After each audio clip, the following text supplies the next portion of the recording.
vital misconceptions about utilitarianism, and thereby delineate the theory. Mill observes that many people misunderstand utilitarianism by interpreting utility as an opposition to pleasure. In reality, utility is defined as pleasure itself, and the absence of pain. Thus, another name for utility is the greatest happiness principle. This principle holds that actions are right in proportion as they tend to promote happiness, wrong as they tend to produce the reverse of happiness. By happiness is intended pleasure, and the absence of pain. By unhappiness, pain, and the privation of pleasure. Pleasure and the absence of pain are, by this account, the only things desirable as ends in themselves, the only things inherently good. Thus, any other circumstance, event, or experience is desirable only insofar as it is a source for such pleasure. Actions are good when they lead to a higher level of general happiness, and bad when they decrease that level. The next criticism Mill takes on is the claim that it is base and demeaning to reduce the meaning of life to pleasure. To this Mill replies that human pleasures are much superior animalistic ones. Once people are made aware of their higher faculties, they will never be happy to leave them uncultivated. Thus happiness is a sign that we are exercising our higher faculties. It is true that some pleasures may be base, however, this does not mean that all of them are. Rather, some are intrinsically more valuable than others. When making a moral judgment on an action, utilitarianism thus takes into account not just the quantity, but also the quality of the pleasures resulting from it. Mill delineates how to differentiate between higher and lower quality pleasures. A pleasure is of higher quality if people would choose it over a different pleasure even if it is accompanied by discomfort, and if they would not trade it for a greater amount of the other pleasure. Moreover, Mill contends, it is an unquestionable fact that, given equal access to all kinds of pleasures, people will prefer those that appeal to their higher faculties. A person will not choose to become an animal, an educated person will not choose to become ignorant, and so on. Even though a person who uses higher faculties often suffers more in life, hence the common dictum ignorance is bliss, he would never choose a lower existence, preferring instead to maintain his dignity. Another misconception about utilitarianism stems from a confusion of happiness with contentment. People who employ higher faculties are often less content, because they have a deeper sense of the limitations of the world.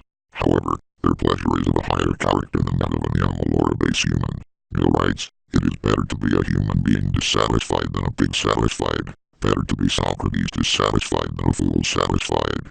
And if the fool, or the pig, are of different opinions, it is because they only know their side of the question. Thus the people best qualified to judge a pleasure's quality are people who have experienced both the higher and the lower. Furthermore, Mill observes that even if the possession of a noble character brought less happiness to the individual, society would still benefit. Thus, because the greatest happiness principle considers the total amount of happiness, a noble character, even if it is less desirable for the individual, is still desirable by a utilitarian standard. This chapter provides a definition of utilitarianism. There are a few important aspects of this definition. First, it presents utility, or the existence of pleasure and the absence of pain, as both the basis of everything that people desire, and as the foundation of morality. However, utilitarianism does not say that it is moral for people simply to pursue what makes them personally happy. Rather, morality is dictated by the greatest happiness principle. Moral action is that which increases the total amount of utility in the world. Pursuing one's own happiness at the expense of social happiness would not be moral under this framework. The most significant aspect of this section, however, is Mill's discussion of the higher and lower pleasures.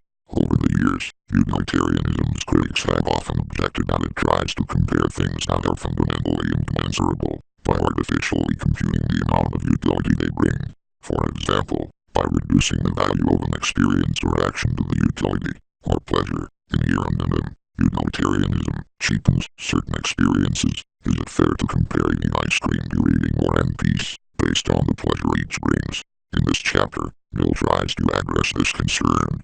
He argues that utility is not simply a measurement of the psychological feeling of pleasure. Rather, there are different qualities of pleasure, and only people with a broad range of experiences can dictate which pleasures are of a higher quality. Thus all actions and experiences are not judged by one reductive standard, but rather according to a variety of different qualities of pleasure in correspondence with the type of experience. Higher pleasures would be weighted heavily by utilitarianism, and Mill argues that they are therefore not cheapened by the utility measurement. It is important, then, to consider consider whether Mill has adequately responded to criticisms about incommensurable pleasures. Is Mill's explanation complete? We still might ask what it is that makes some pleasures superior to others. When we say that a pleasure is higher, what do we really mean? That it is more educational, appreciated only by those with good taste, appreciated only by the intelligent. Utility is supposed to be a foundational measurement, but perhaps to acknowledge the existence of higher and lower pleasures is to admit a standard of measurement other than mere pleasure. How might Mill respond to this objection? One such objection is that happiness couldn't be the rational aim of human life, because it is unattainable. Furthermore, people can exist without happiness, and all virtuous people have become virtuous by renouncing happiness. First, Mill replies that it is an exaggeration to state that people cannot be happy. He contends that happiness, when defined as moments of rapture occurring in a life troubled by few pains, is indeed possible, and would be possible for almost everybody if educational and social arrangements were different. The major sources of unhappiness are selfishness and a lack of mental cultivation. Thus, it is fully within most people's capabilities to be happy, if their education nurtures the appropriate values. Furthermore, most of the evils of the world, including poverty and disease, can be alleviated by a wise and energetic society devoted to their elimination. Next, Mill addresses the argument that the most virtuous people in history are those who have renounced happiness. He admits this is true, and he admits that there are martyrs who give up their happiness. However, Mill argues that martyrs must sacrifice happiness for some greater end and what else could this be but the happiness of other people? The sacrifice is made so that others will not have to make similar sacrifices. Implicit in the sacrifice is the value of others' happiness. Mill admits that the willingness to sacrifice one's happiness for that of others is the highest virtue. Furthermore, he says that to maintain an attitude of such willingness is actually the best chance of gaining happiness, because it will lead a person to be tranquil about his life and prospects. He specifies, however, that while utilitarians value sacrificing one's good for the good of others, they do not think that the sacrifice is in itself a good. It is a good insofar as it promotes happiness, but is not a good if it does not promote happiness. Mill observes that the utilitarian standard for judging an act is the happiness of all people, not of the agent alone. Thus, a person must not value his own happiness over the happiness of others, and law and education help to instill this generosity in individuals. However, this does not mean that people's motives must only be to serve the greatest good. Indeed, utilitarianism is not concerned with the motives behind an action. The morality of an action depends on the goodness of its result only. Moreover, in most aspects of everyday life, a person will not be affecting large numbers of other people, and thus need not consider his or her actions in relation to the good of all, but only to the good of those involved. It is only the people who work in the public sphere and affect many other people who must think about public utility on a regular basis. Another criticism of utilitarianism is that it leaves people cold and unsympathizing, as it is concerned solely with the consequences of people's actions, and not on the individuals as moral or immoral in themselves. First, Mill replies that if the criticism is that utilitarianism does not let the rightness or wrongness of an action be affected by the kind of person who performs the action, then this is a criticism of all morality. All ethical standards judge actions in themselves, without considering the morality of those who perform them. However, he says that if the criticism is meant to imply that many utilitarians look on utilitarianism as an exclusive standard of morality, and fail to appreciate other desirable beauties of character, then this is a valid critique of many utilitarians. He says that it is a mistake to only cultivate moral feelings, to the exclusion of the sympathies or artistic understandings, a mistake moralists of all persuasions often make. However, he does say that if there is to be a mistake of priorities, it is preferable to err on the side of moral thinking.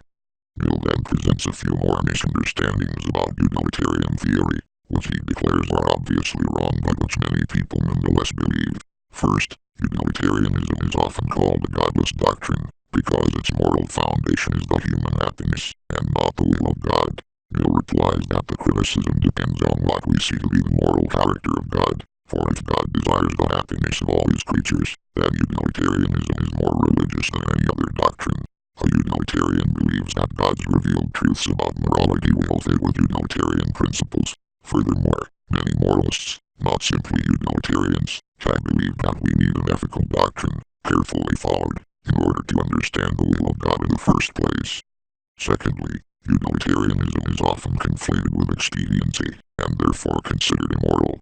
However, expedient usually refers to acting against what is right for the sake of personal interest or short-term goals. Thus, instead of being full, this meaning of expediency is actually harmful. Mill would argue that hurting society is not truly expedient, and that to act against society's interests is to be an enemy of morality.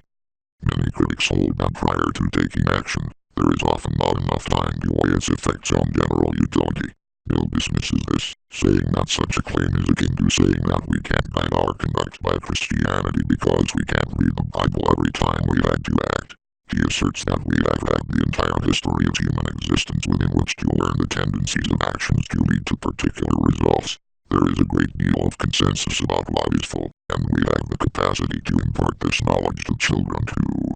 This is not to say that received ethics are always correct, and there is still much to learn about the effects of actions on general happiness. However, people need not reapply the first principles to an action each time they perform it. All rational people go through life with their minds made up on certain basic questions of right and wrong. Finally, utilitarianism is criticized as to allowing, as underestimating the immoral tendencies of human nature. For example, it is argued that a utilitarian will make his own case an exception to the rules, and will be tempted to justify breaking the rules by simply saying that a given action increases utility. However, Mill says this problem is not limited to utilitarian theories. All creeds must have exceptions, because the need for exceptions is part of the reality of human life. Having a standard of utility to invoke is better than having no standard at all. One of Mill's most common replies to objections about utilitarianism is that the given critique is not unique to utilitarianism, that any ethical theory would have such limitations. What are the strengths and weaknesses of this tactic? Does it really satisfy Mill's stated objective, to dispel misconceptions about his theory? Might such a reply undermine all ethical theories? Mill makes some of his most controversial arguments in this section, and it is important to look closely at his arguments and assumptions. There is not an obvious right or wrong answer in this debate, but it may be helpful to think about some of the areas where Mill's argument is most commonly attacked. Mill observes that utilitarianism is concerned with increasing the amount of general happiness, not with increasing any one person's happiness. One common criticism of this concept is that by basing morality on the general good, utilitarianism fails to appreciate the importance of the individual. In dealing with this debate, it is useful to recognize a difference of perspective. Mill takes an impersonal perspective, where morality is impartial. One could, however, argue that morality should be subject-oriented, or interpersonal. Another contentious point is Mill's argument that individuals' motives do not matter in morality.